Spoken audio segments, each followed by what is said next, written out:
আমরা তো পরিকল্পনা শুরু করেছি, শুধু টিকিটিং নয়, আমাদের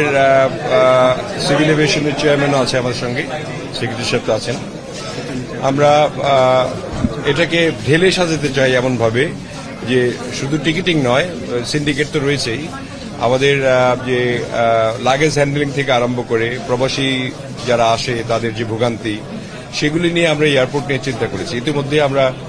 চেয়ারম্যান সাহেবের সঙ্গে কথা বলেছি এবং একটা পরিকল্পনা তৈরি করেছি যাতে করে একটা প্রবাসীরা আসলে পরে তাদের যে লাগেজ হ্যান্ডলিং এর যে প্রবলেমগুলি হয়, নানান রকমের দুর্নীতির শিকার তারা হয়,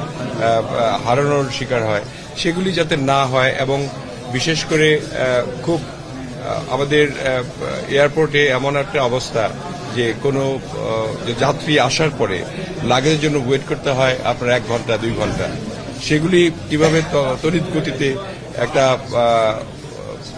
প্যাসেঞ্জার আসার পরে তারপরে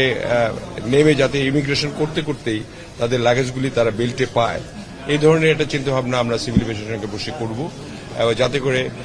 একটা ভাইব পায় যে নতুন একটা চেঞ্জ আসলো আর কি। আমরা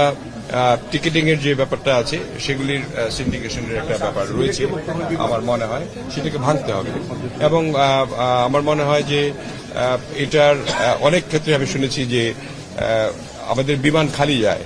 টিকিট পায় না, অনেকেই টিকিট পাচ্ছে না অথচ বিমান যাচ্ছে খালি। তো সেগুলির সিন্ডিকেট রয়েছে, সেগুলি ভাঙার জন্য যে যে পরিকল্পনা দরকার, আমরা আজকে তো কেবল আসলাম, আমরা পরিকল্পনা করছি, আমরা জানি কি কি প্রবলেমগুলি রয়েছে, সেগুলি নিয়ে আমরা একটা পরিকল্পনা তৈরি করেছি। এটা আমরা পরে জানাতে পারবো যে আমরা কি কি পদক্ষেপ গ্রহণ করলাম। খুব শিগগিরই আপনারা রেডিক্যাল চেঞ্জ তো হবে না, মানে স্লোলি চেঞ্জ হবে, তবুও আমরা চেষ্টা করব কিছুটা ভাইব দেওয়ার জন্য যে অ্যাটলিস্ট একটা গণতান্ত্রিক সরকার আসার পরে একটু চেঞ্জ হয়েছে, এই ভাইবটা আমরা খুব সম্ভবত আপনাদের 1 সপ্তাহ 2 সপ্তাহের মধ্যে দিতে পারবো। দুর্নীতি হলে তো তদন্ত হবেই, দুর্নীতির দায়ে অনেকেই জেলেও আছে, আবার এখনো দুর্নীতি মুক্ত হয়নি এবং সেগুলি ঠিক করার জন্য তো আমাদের চেষ্টা চলবে। আমরা এখন বসবো, সেক্রেটারি সাহেবের সঙ্গে বসবো, আমরা আলোচনা করব এবং বিশেষ করে